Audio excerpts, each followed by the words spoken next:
If you wanted to play, you should have known the rules. The rain hammered against the windshield of my old Toyota Corolla like fists on a tin roof, each drop splattering in fractured diamonds across the dark asphalt. My hands were slick on the steering wheel, knuckles white, and the streetlights blurred in streaks that made Manhattan look like a painting smeared by chaos. I had been driving for over an hour, trying to shake off the shadow that seemed to trail me through the deserted streets, a shadow that wasn't imaginary. Every so often, I glanced in the rearview mirror, hoping to convince myself I had imagined the black SUV that appeared behind me like a predator emerging from the fog. Vincent Romano, the 65-year-old man whose name alone made people part like waves in the ocean, sat behind the wheel with that calm, deliberate precision that spoke of decades commanding attention and respect. My pulse raced as the traffic light ahead flickered from green to yellow, and my foot hovered over the brake, then pressed down hard, tires squealing on the wet asphalt. I could feel my stomach knot, each beat of my heart echoing the sound of the rain, when the SUV's headlights glinted off the puddles like twin eyes sizing me up. He didn't move at first, just followed with an unhurried patience that made the hairs on my arms rise. I could hear my own breath over the steady drumming of rain, shallow gasps that I tried to regulate as I edged closer to the side street, searching for some alley, some invisible opening that would let me disappear. The Corolla fishtailed slightly, water spraying behind, and I caught sight of Vincent stepping out, the black leather shoes silent against the pavement, suit crisp despite the downpour, his presence filling the street like an invisible wall pressing in from all sides. He didn't raise his hand, he didn't yell, he simply tilted his head, eyes locking onto mine with an intensity that made me feel naked despite the layers of wet clothes clinging to my skin. "You wanted to play," he said, voice low and controlled, the words cutting through the storm, "now the rules are mine." My hands shook as I fumbled with the door handle, realizing it was locked, and the click of the mechanism sounded impossibly loud in the wet night. The wet air smelled of asphalt and ozone, heavy with tension, and I felt the full weight of the situation crash down, the powerless thrill of being trapped, the sharp awareness of a mind far older and far more experienced than mine sizing up every movement. My eyes darted around, searching for an exit, and for a brief moment I saw the glint of a fire escape ladder above, a potential salvation, but Vincent's gaze followed me, calm, unflinching, as if reading the very calculations running through my mind. My chest tightened, breath catching, and I realized the game had already begun, every instinct screaming that the next moves would define who controlled this night, the rules, and perhaps more than I could comprehend. The street seemed to contract around us, the rain pounding in relentless rhythm, and I could feel the adrenaline thrumming in my veins, every nerve alive, every sense tuned to the presence of a man who could bend the storm to his will, a man whose experience and authority were palpable in every measured step he took toward the Corolla, leaving me suspended between fear, fascination, and the impossibility of escape. My hands trembled as I gripped the steering wheel, eyes darting from the locked door to the dimly lit sidewalk outside. The rain had slowed to a steady drizzle, each drop tapping against the car roof like a quiet reminder of how still everything had become. I could feel Vincent Romano's presence like a shadow stretching over the entire street, unyielding, deliberate, and commanding every flicker of my attention. The street lamps reflected on the wet pavement, creating elongated patterns that moved with the drifting clouds above, and I realized that the city itself had fallen silent around us, as if holding its breath. I reached for my phone, fumbling with the case, only to remember it was charging at my apartment, far out of reach, leaving me entirely dependent on wit and instinct. My mind raced, calculating the narrow gaps between parked cars, the faint outlines of alleyways, and the occasional pedestrian hurrying home, unaware of the tension gripping this stretch of Madison Avenue. Every instinct screamed at me to act, to plan, to find some leverage, yet the calm authority emanating from Vincent made hesitation feel like an option I could not afford. He moved closer, each step measured, his polished shoes silent against the slick asphalt, suit jacket clinging slightly to his frame in the humid air, and I could not help but notice the precision in every motion, the years of control distilled into a single presence. I shifted slightly in my seat, heart hammering, aware of the quiet intensity that seemed to wrap around us like a tangible force. The Corolla felt impossibly small, the space between us charged with anticipation and the unspoken rules of this silent confrontation. I caught a glimpse of the SUV's rearview mirror reflecting his eyes, pale blue, unblinking, reading every thought I could not articulate. I took a slow, deliberate breath, trying to steady the rhythm of my pulse, while also taking note of the subtle details, the cuff of his sleeve, the glint of a watch beneath his jacket, the way the rain traced thin lines down his face, revealing nothing yet suggesting everything. He stopped a few steps from the door, leaning slightly, as if measuring not just the distance but my resolve, my capacity to respond under pressure. I pressed my palms against the cool glass of the window, fingers spreading as if the surface could offer a foothold in the mental maze he had constructed around me. My thoughts shifted from panic to calculation, considering the patterns of the street, the possible paths to freedom, the timing of the lights, and the rhythm of the passing vehicles, all under the unblinking gaze that seemed to chart my every move. In that quiet moment, amidst the drizzle and the distant hum of the city, I realized that the challenge had only just begun, that every small action, every hesitation or bold move, would be observed and measured, and that the night was no longer about rain, streets, or escape. It was about understanding the game he had set in motion and discovering the line between fear and the power of wit. I exhaled slowly, letting the tension ripple through my body, preparing for the first step in what was clearly not just a physical test but a confrontation of intellect and courage, the kind that left one acutely aware of the weight of presence, the gravity of control, and the delicate balance between compliance and defiance. The rain had softened into a fine mist, coating the street in a shimmering glaze that reflected the city lights like tiny scattered stars. I kept my hands on the steering wheel, gripping it as if it could anchor me to reality, while Vincent Romano stood at the edge of the sidewalk, watching every micro-movement, the faintest twitch of my fingers, the tilt of my head, the way my shoulders tensed. He did not speak, and yet his presence communicated volumes, a language of quiet command that I could not ignore. I tried to shift my focus, scanning the narrow alleys and side streets, mapping potential routes, yet every calculated thought felt like it slowed under the intensity of his gaze, as though each decision were being assessed before it could even form. My heart raced, a percussion echoing in my ears, and I noticed the subtle details that betrayed the depth of his awareness, the way the cuff of his jacket caught the light, the polished surface of his shoes, the slight glint of the watch on his wrist, all evidence of a man meticulously in control of himself and the environment. I exhaled slowly, forcing the air through my chest, counting each heartbeat to regain some composure, and it was in that measured rhythm that I realized the game he was playing was not about speed or escape, but observation and understanding, each move on my part a test of intelligence and patience.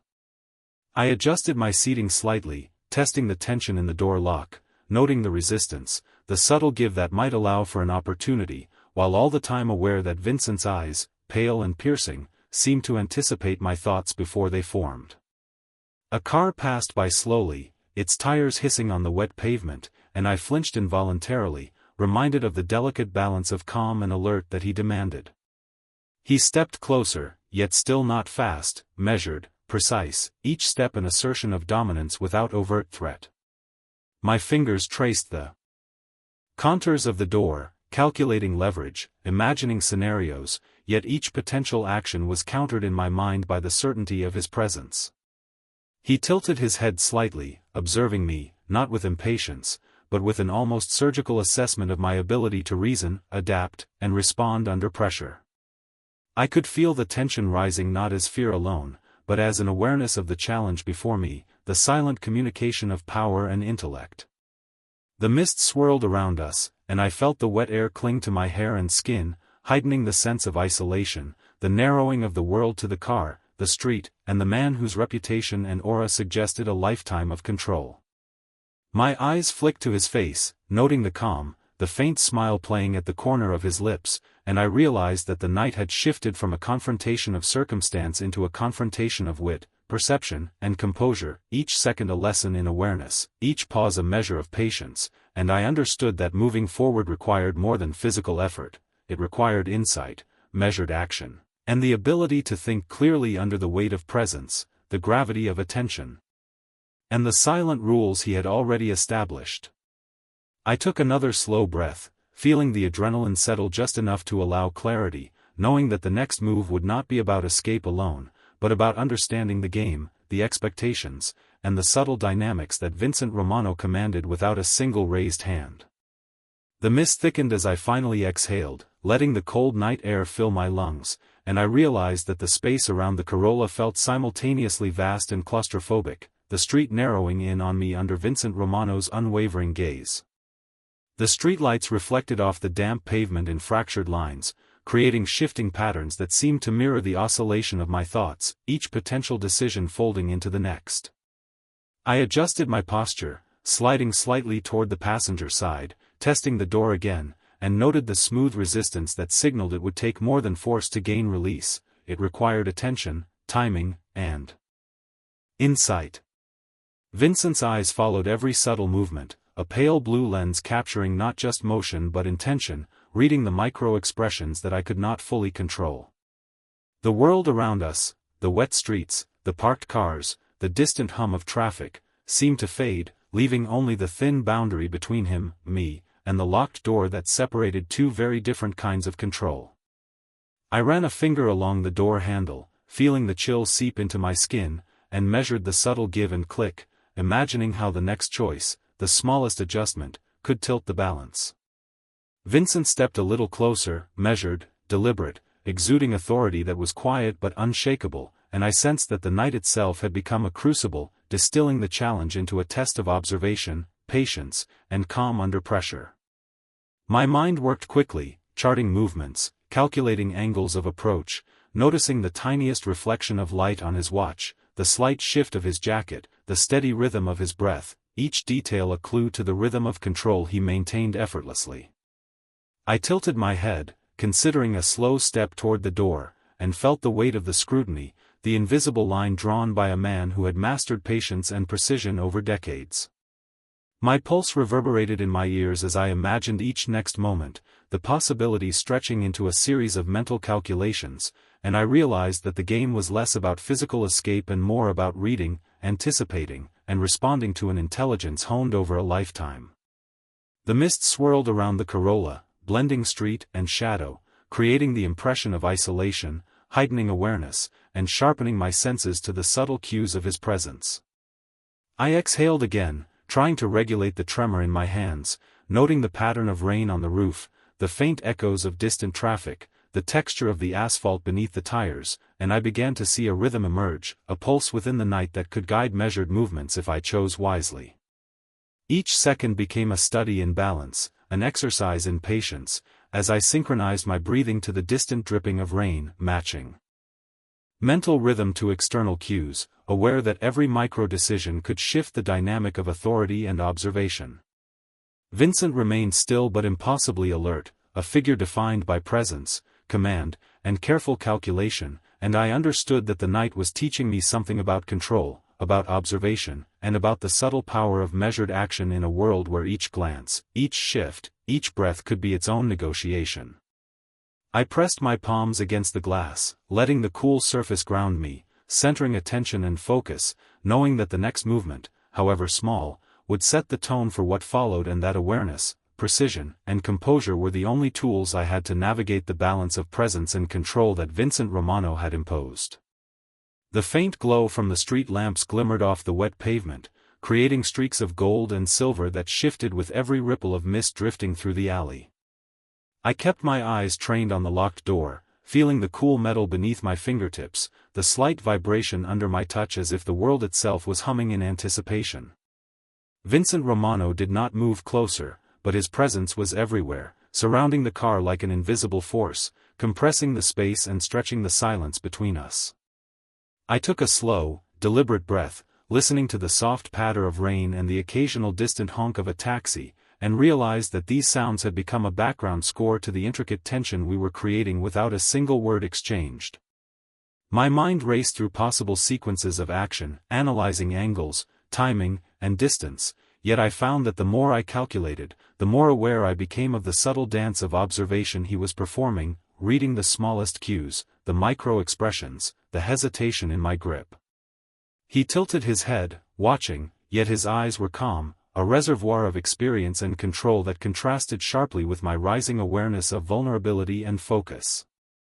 I allowed myself to shift slightly in the seat, testing the mechanics of the lock, measuring the tension, imagining each move and counter-move, all while feeling the weight of the authority that Vincent exuded with effortless precision. The mist hung low now, curling around the edges of the street, softening the outlines of parked cars and casting reflections that distorted perspective, making every inch of the environment a puzzle to navigate under pressure. I noticed the subtle way he shifted his weight, the gentle creak of the SUV tires as he adjusted his stance, and the slight glint of the watch on his wrist catching the low light, signaling attention to detail and deliberate control. My pulse was steadying now, each beat a reminder to measure every thought and action, to synchronize decision with observation, and to respect the unspoken rules of engagement that had been set in motion the moment I realized there was no immediate escape.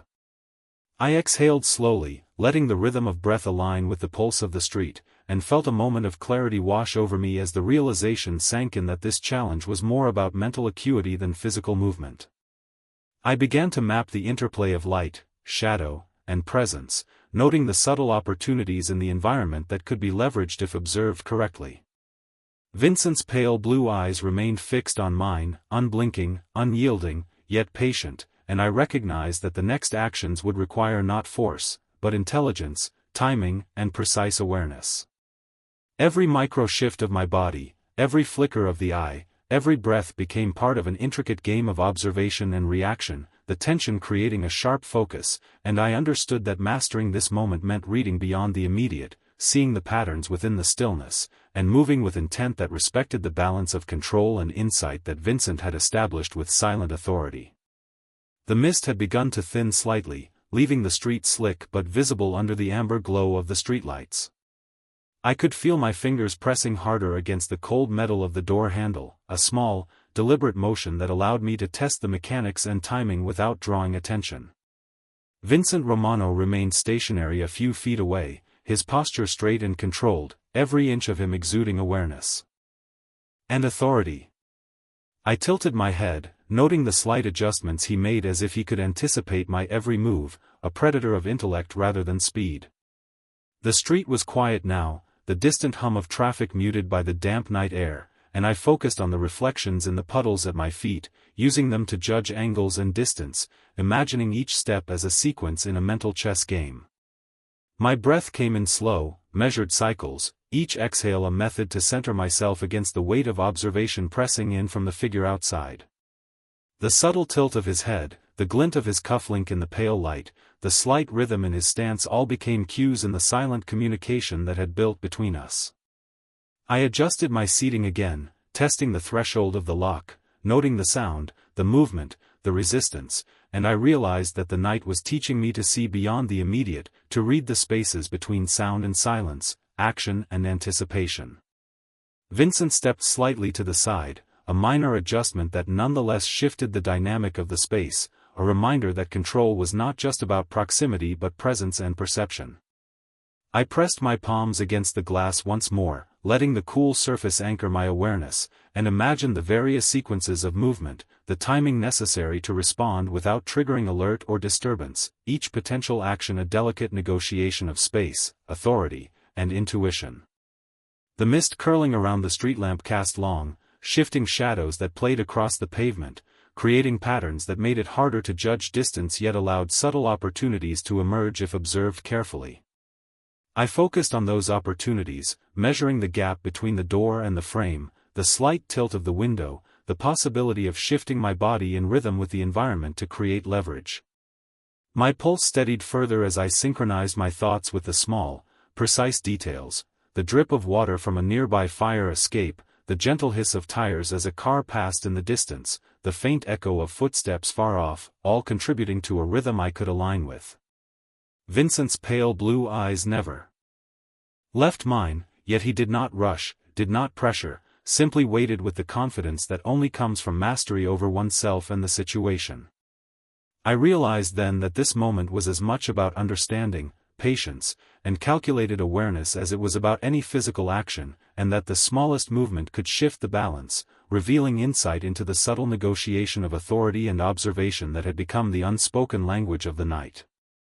I exhaled fully, letting the tension flow through me and refocus on the game that had silently begun, every thought, breath, and micro-adjustment a step deeper into comprehension, awareness, and measured engagement with a presence that commanded the night without a single word. The night had settled into a rhythm of quiet intensity, the drizzle now reduced to a thin veil that shimmered under the amber streetlights. I sat in the Corolla, hands still pressed lightly against the cold metal of the door, every nerve alert to the subtle cues around me. Vincent Romano remained a few steps away, the soft shine of his shoes on the wet asphalt and the meticulous line of his suit jacket emphasizing the precision in every detail of his presence. I tilted my head slightly, tracing the outline of the lock, imagining sequences of movement that could test its limits without tipping the balance, yet every thought was measured against the calm, watchful gaze that never left mine. The city around us was hushed, the distant hum of traffic muted by the moisture in the air, allowing the night to feel like it had contracted into this small, taut space between the car and the figure of authority observing me. My breath fell into a deliberate rhythm, in and out, steadying the pulse in my chest, while my eyes flicked over reflections in the puddles, noting angles, distortions, and light, calculating micro-adjustments in posture, subtle shifts that could influence the dynamic without overt action.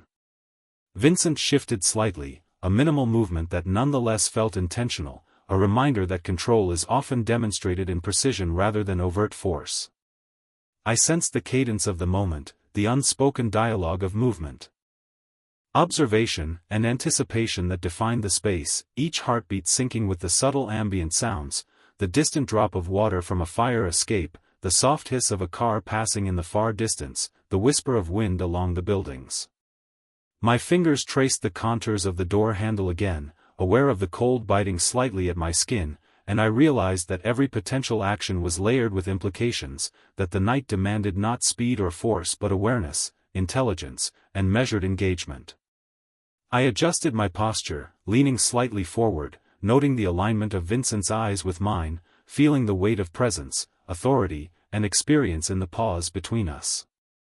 The wet pavement reflected a shifting mosaic of light and shadow, creating patterns that were both obstacles and tools, opportunities if observed correctly and with patience. Each exhale, each thought, each careful consideration was part of a silent negotiation, an exercise in reading, anticipation, and strategic movement. Vincent's pale blue eyes continued to hold mine, unblinking, patient, commanding without urgency, and I understood that the challenge of the night was as much mental and perceptive as it was physical. The awareness of the environment, the minute details of sound, light, and shadow, the rhythm of rain, and the calculated patience of a man accustomed to mastery over circumstance all combined to create a space where clarity, composure, and attentiveness were paramount. I exhaled fully, letting the tension ripple through my body and center my focus, recognizing that the next series of movements, though small, would be defining, each measured step a deeper engagement with the game he had silently established, an understanding of control, observation, and the subtle interplay of presence that made the night both exacting and strangely illuminating. The mist had lifted slightly, leaving the pavement glistening under the amber glow of the streetlights, and the quiet tension between us seemed to stretch the distance into a suspended moment where time felt slower, sharper, and more deliberate. I kept my hands lightly pressed against the door, every fingertip aware of the cold metal, every muscle coiled as I considered the patterns of the lock, the subtle leverage it might allow, and the rhythm of my movements in relation to the measured presence of Vincent Romano. His stance was still, yet every line of his body conveyed readiness, patience, and control, as if the night itself had bent to accommodate his authority.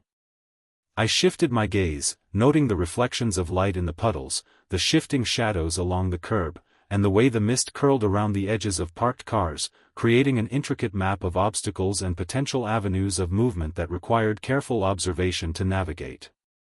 My breath fell into a steady pattern, each inhale and exhale a deliberate exercise in composure, as I began to notice subtler cues, the slight tilt of his head, the soft catch in his step, the faint glint of his watch catching the light, each one communicating intention without a word. I allowed my mind to slow, focusing on sequencing potential actions in tandem with the environmental cues, understanding that each micro-movement was part of a dialogue, a negotiation conducted in silence between presence and awareness. The distant sounds of the city were muffled, leaving only the faint patter of residual rain and the occasional distant car, each sound amplified in the quiet, punctuating the suspended tension.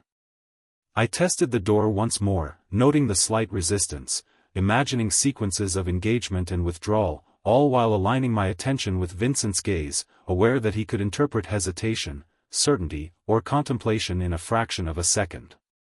The street felt both vast and confined, a paradox that heightened every sense, every calculation, and every mental adjustment, sharpening awareness and attuning me to the subtle interplay of control and observation. Vincent remained patient, the aura of his authority unyielding, demonstrating that mastery was not shown through haste or force but through measured presence, observation, and anticipation. I exhaled fully, letting the tension circulate through my body and focus my thoughts, recognizing that the moment demanded more than reflexes, it demanded insight, strategy, and an understanding of the silent language of power that governed this space.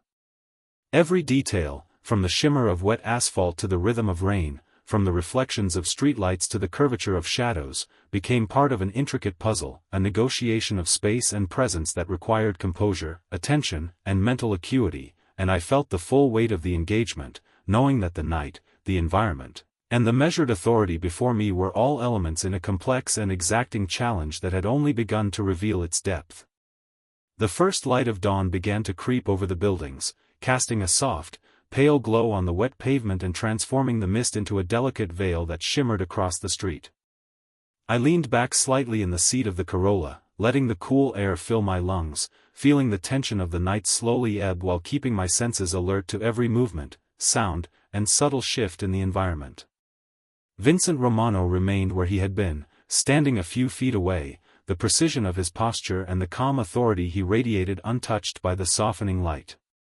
I traced the contours of the door once more with my fingertips, noting the slight warmth from the residual tension in the lock, and measured the timing, the subtle resistance, imagining how every movement could influence the balance between observation and action. The reflections in the puddles were now brighter, fragmented by the early sun, and I used them to track his position, the glint of his watch, the tilt of his head, each micro-detail adding depth to the understanding that this encounter had become a lesson in awareness and composure.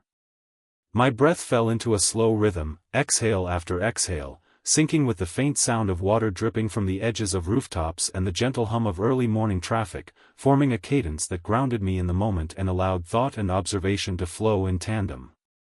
Vincent shifted subtly, a minor adjustment in stance, yet it carried a weight of command that reminded me how control can be asserted without overt action, and how patience and precision often carry more influence than any physical maneuver. I ran my fingers lightly along the top of the steering wheel, feeling the texture, noting the vibrations and resonance of the environment, aligning each sensation with my mental map of potential movements and the timing necessary to navigate them. The mist curled and lifted further, revealing more of the street yet maintaining a soft, diffused light that added an element of unpredictability, requiring every observation to be sharp, deliberate, and adaptive. I understood that the challenge of this night had transformed into a quiet test of intellect, anticipation, and measured response, that every glance, every slight shift, every calculated breath was part of a dialogue conducted in silence, and that the awareness cultivated through this interplay would define the outcome long after the immediate tension had passed. Vincent's pale blue eyes remained fixed on mine, unwavering, patient, commanding not through volume but through presence, and I felt the weight of that authority, the gravity of observation, and the delicate interplay of control that had been established without words.